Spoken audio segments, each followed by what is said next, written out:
Hey guys, what's going on? My name is Tyler, and I do sound a little bit different because I got myself a new microphone. I can loud mic and I could do like a hold up echo. So yeah, it's pretty fire. Before we get into actually today's video, subscribe to my guy DH Animations. You guys may or may not know him from my channel. You guys might have seen his Gorilla and Goku versus Giorno saga. But regardless, he is a friend of mine, and we're trying to get this man to 17,000 subscribers. So be sure to get him there, bro. Smash that subscribe button. With that being said, ladies and gentlemen, let's get right into today's video. Hey, collecting rings like a Sonic. Bitches wanna party.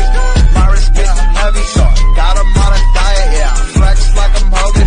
Yobi's coming over. We respect.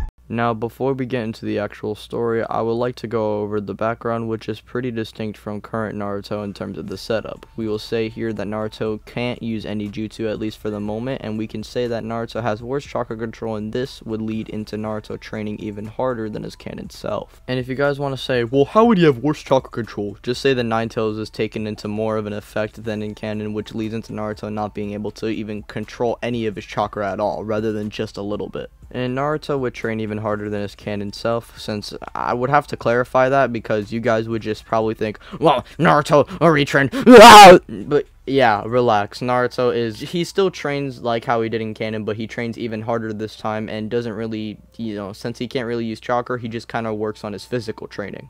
This would lead into Naruto coming across Might Guy and Rock Lee before the bowl cut, because this is literally right after Guy decided to take Rock Lee in as his student. But since there's no real render for the bowl cut, or without the bowl cut, we'll just use the bowl cut one for now. But just understand it's the loser Rock Lee who just got chocolate fudge thrown at him for not being able to use ninjutsu or genjutsu. Guy would look at Naruto and see himself in Naruto, and even see Lee in Naruto to a certain extent, because he's going through the same struggle that both of them had faced before. And Guy would then talk to Lee about taking Naruto in, and Lee would hesitate at first, but he would think maybe he can have a friend along the way of training with Might Guy, and he thinks it might be a good idea in the end. And so Naruto would then proceed to train with Guy and Rock Lee. Similar to how Guy took in Lee, Guy would just kind of give that speech to Naruto, and Naruto would be taken in, and Naruto and Lee would be training under Might Guy up until the point to where Mizuki would arrive. But before we actually get to that portion, we're going to go over how strong Naruto gets. So I think here that Naruto would gain a lot more power than his canon self, at least physically. He would be a lot faster, a lot stronger, a lot more durable, just overall a lot more powerful, and he would even have access to the first and second gate. Might Guy would essentially be an early version of Jiraiya to Naruto, but again, this is a lot earlier in his life, and here in this story, again, we will say that Naruto can use the first and second gate. I know people aren't going to really like that, but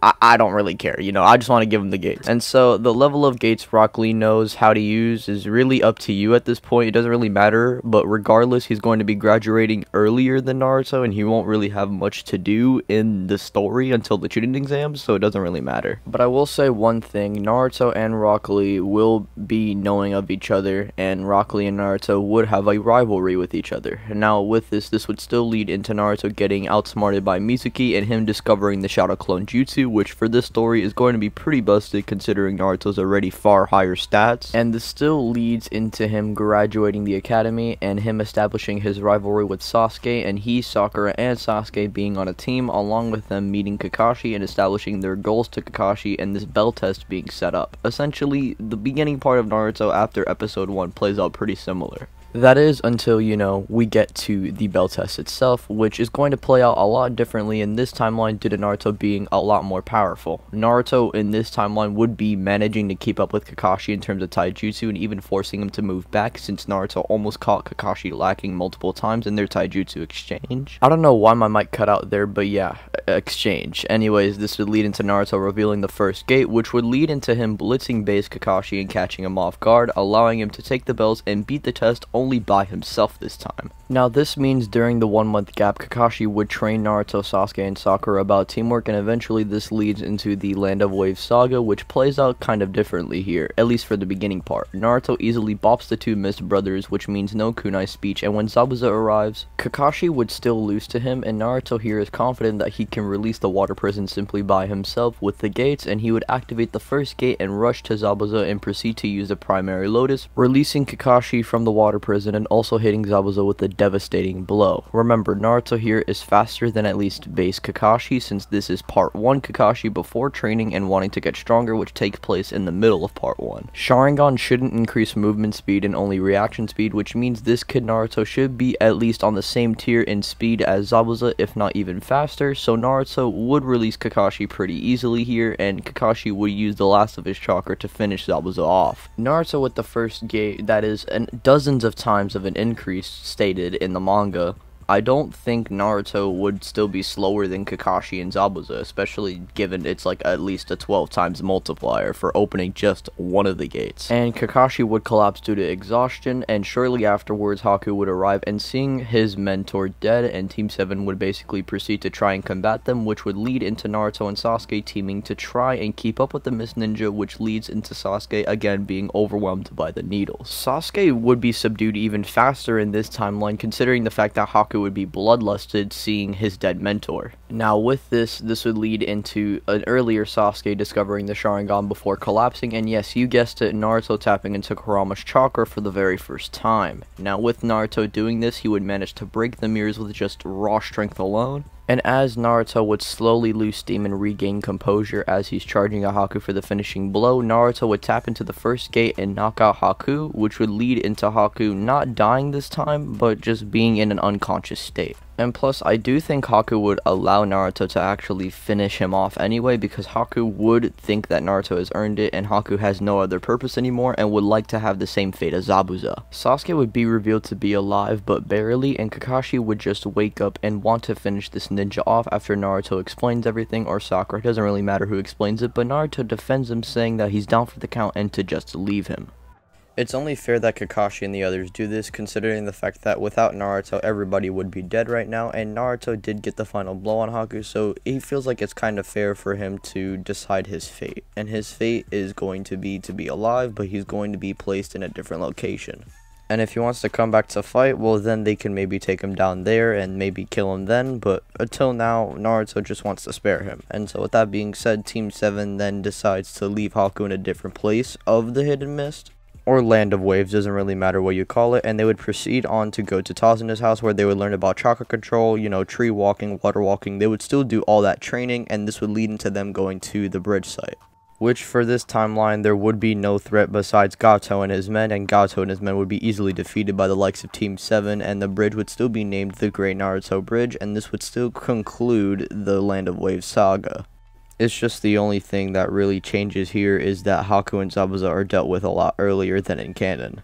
And with that being said, the Land of Waves saga would then conclude, and we can now move on to the next arc, the Chunin exams. Now we know there is a little bit of a time gap between after the Land of Waves and before the Chunin exams, or even before meeting the Sand Trio, but we don't know how long that time gap is, so we'll just say it's a pretty short amount of time, like a few days or something, a week at max. And Naruto in the meantime would be training with Team 7 and going out on missions alongside with Guy and Rock Lee whenever they're done training their team. This would lead into Naruto learning about the Chunin exams from Might, Guy, and Rock Lee, and when they learn about it, or when Naruto learns about it, he would be kind of shocked and would be kind of excited, and then would then try and tell Team 7 about this whenever he can, whenever he's done with this conversation with Guy and Lee, and in mid-conversation he would be interrupted by the likes of Neji saying that he isn't too, he's not strong at all to even join in the Chunin exams, and he might as well just not join at all because Neji's going to win. Naruto, hearing this condescending tone from Neji, just completely dislikes it and promises to prove him wrong, and he's going to win the Chunin exams. And Rock Lee would then say, no, I'm going to win, and this would lead into a little rivalry between Rock Lee and Naruto. And this would then lead into Naruto meeting with Team 7 to tell them about the Chunin exams, and they would then come across the Sand Trio, which that encounter plays out the same, and Kakashi would then tell Team 7 about the Chunin exams. And they do their little test to be prepared for the Chunin exams, or to see if they are ready. And this would then lead into them checking in, which would kind of play out similar with Rock Lee still body slamming Sasuke. But luckily, Might Guy still interferes, and this leads into Team 7 proceeding to check in, and this would lead into them doing the 3 rounds of the Chunin exams, which we will first go over the first round. During the first round, Naruto would struggle, but he would proceed to pull through and say he will never give up and pass the test without answering a single question right. During the Forest of Death, they would still come across Orochimaru when Naruto would then tap into the second gate for the very first time. This would allow Naruto to punch a hole in the side of the snake, and Naruto would begin to heal and start bopping the snake and snap Sasuke out of his terrified state, saying that if he's a scaredy cat. Naruto would proceed to hold the zone on Orochimaru. And when Sasuke activates his Sharingan and tries to cover Naruto with this fire jutsu, I do believe this would push Orochimaru to the point of retreating, and Sasuke wouldn't be bitten by the curse mark here. Sasuke would still be knocked out due to being, exhausted, but Naruto would be recovered here because of the second gate, and Naruto and Sakura would be covering Sasuke. Now this leads into Dosu and his squad rolling up, and Naruto would be awake here, and he and Rock Lee would work in unison against these two, with Rock Lee getting caught lacking by Dosu, but he is immediately saved by Naruto, who uses the second gate and kicks Dosu in the face. Dosu would barely recover, and Zaku and Ken try their best to try and cover Dosu and try their best to try and attack Naruto, but Naruto being so much faster and so much more powerful, he would easily deal with these two, and when Sasuke wakes up, it's just going to be a very big disadvantage for the Sound Trio. And they're going to have no other choice but to retreat for the time being. And this leads into Naruto saying to Rock Lee that he'll see him in the final rounds, and they would proceed to do that whole thing with Kabuto and get the last two scrolls. Now this leads into round 3, which is very familiar with its canon self, except for Sasuke and Naruto's matches, which would just be one-sided stomps in Naruto and Sasuke's favor, and in this timeline, Guy would train Naruto for the 1 month gap. One of the reasons I do feel like this would happen is because Lee can't train, and Lee would ask Naruto to beat Neji for him, since, he can't really do it, and he should do it for his own sake as well. Naruto vows to defeat Neji, and this would lead into Naruto and Guy training for this saga. Things are going to get a little interesting for the final round of the Chunin exams, because Naruto versus Neji has low-key been built up since the beginning of this saga, since, Neji interrupted the conversation with his condescending attitude and his destiny bullcrap, along with the fact that Rock Lee can't actually defeat Neji anymore. Hell, he might not even become a ninja period anymore because of his fight with Gaara, and because of this, Naruto vows to try and defeat Neji for Rock Lee and for his own sake. And that will conclude the part 1 of What If Naruto Had the 8 Gates. Now guys, you guys probably hear some weird ass noise in the background. Well, that's because there's a thunderstorm going on. But yeah, I decided to get this video out for you guys as fast as I could. And with that being said, be sure to hit the like, comment, subscribe button, or yeah, hit the comment button. But now, comment what you guys like about this what if. If you guys have any what if suggestions, just send them over. My name is Tyler, and I'm gonna catch y'all later. Peace out. Hold on, ready for the echo? Bye.